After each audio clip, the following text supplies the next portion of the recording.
कुछ भी जहाँ ना था कल तक तेरा मेरा, वहाँ आज रिश्तों का सौदा होने लगा, चलने लगा इंतकामों का सिलसिला।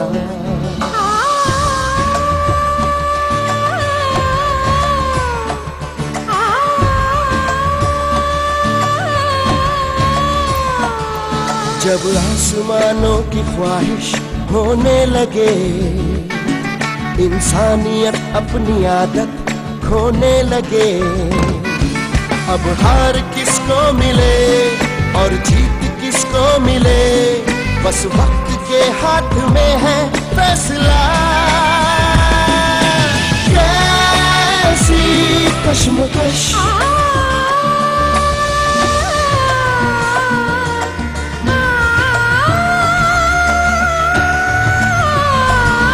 इस जिद भरी जंग का अंजाम किसको पता, इस जिद भरी जंग का अंजाम किसको पता, बस वक्त के हाथ में है फैसला। कैसी कश्मकश, कैसी कश्मकश, कैसी कश्मकश।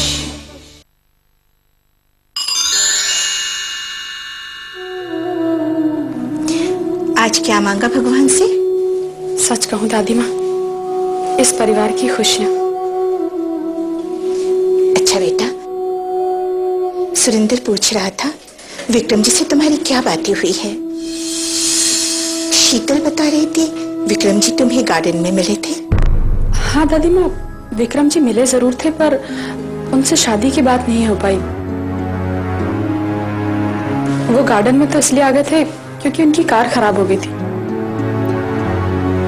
और कोई बात हो पाती इससे पहले मैकेनिक ने आके बताया कि उनकी कार ठीक हो गई है, और वो तुरंत ही चले गए। बोले कि बाकी बातें घर पर ही होंगी। अच्छा, तो बेटी तुम क्या सलाह देती हो? किस दिन जाऊं मैं मिस्टर मल्होत्रा के यहाँ? आप मैं क्यों कह रही हैं दादी माँ? हम कहिए, कहिए कि हम किस दिन चलेंगे उनके घर। इसका मतलब है तुम मेरे साथ जाने के लिए तैयार हो? हाँ, मैं आपके साथ उनके घर जरूर चलूंगी, और मैं उन्हें अभी फोन करके बता देती हूँ। ये तो बहुत अच्छी बात है। मैं ये खबर अभी जाकर सुरेंद्र को सुनाती हूँ, वो बहुत खुश होगा।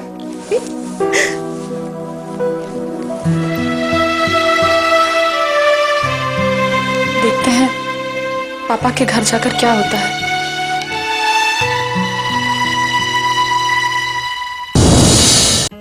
थैंक यू सो मच देवी।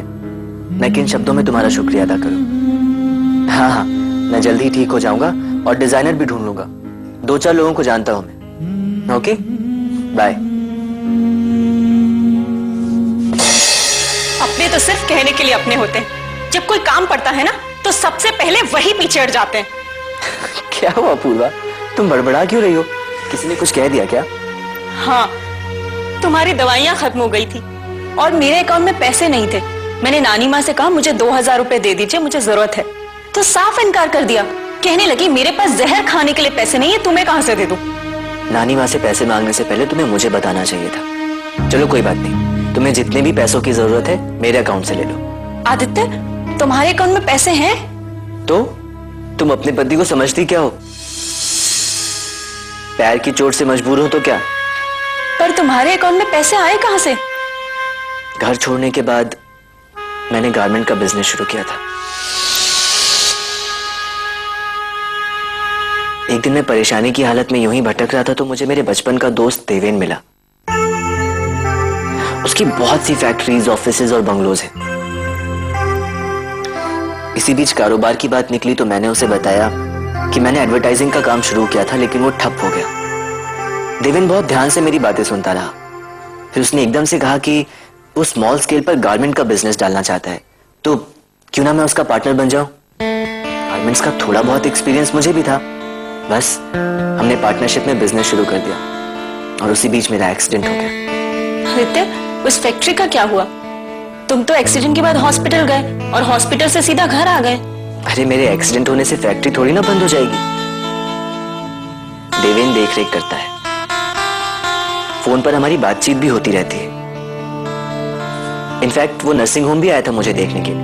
अच्छा, हाँ आदित्य, जो लोग मुसीबत में काम आए ना, उससे अच्छे दोस्त हो ही नहीं सकते।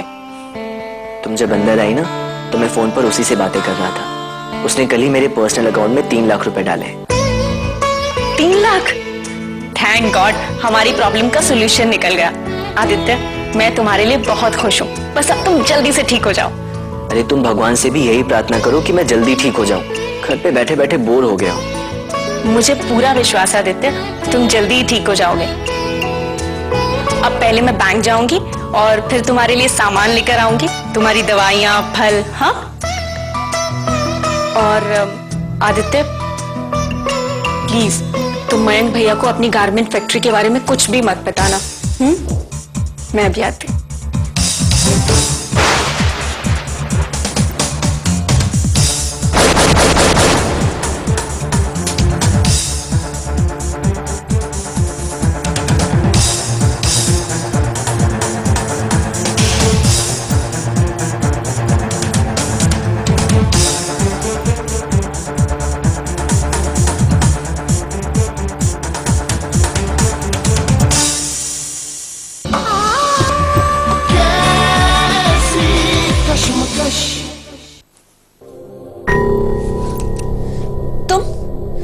तुम मेरे घर तक कैसे आ गए?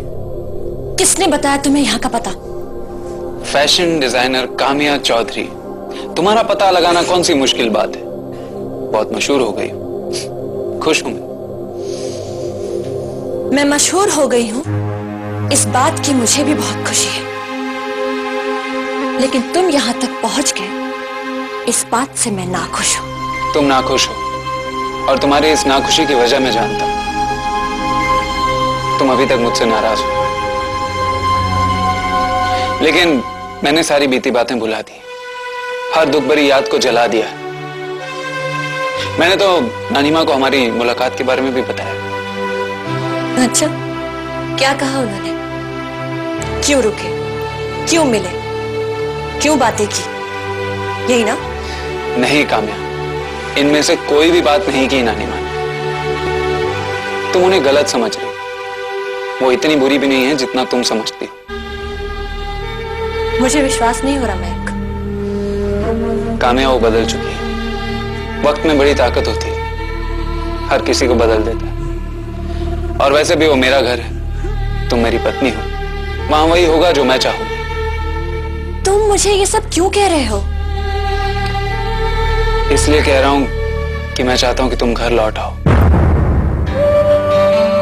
मैं अपने किए पर बहुत शर्मिंदा हूं। मुझे एहसास हो गया कि मैं अकेले नहीं जी सकता,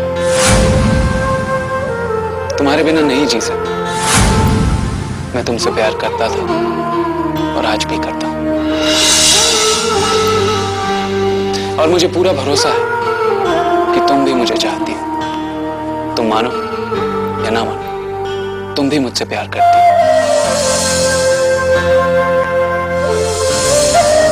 मयंक, एक हिंदुस्तानी औरत अग्नि को साक्षी मानकर अपने पति के साथ 7 जन्म निभाने का वादा करती है। वो उससे नफरत कभी नहीं कर सकती, बल्कि अपने बाबुल का घर छोड़कर एक पराये मर्द के साथ अपना घर बसाती है, उसे परमेश्वर मान लेती है। मैं भी उन्हीं में से हूं, पर उस घर में जो मेरे साथ हुआ उसे भुलाने में मुझे वक्त लगेगा।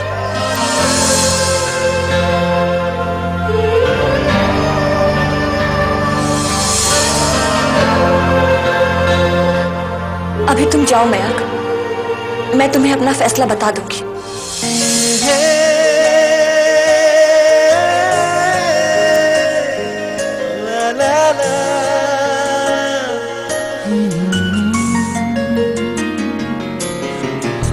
हाँ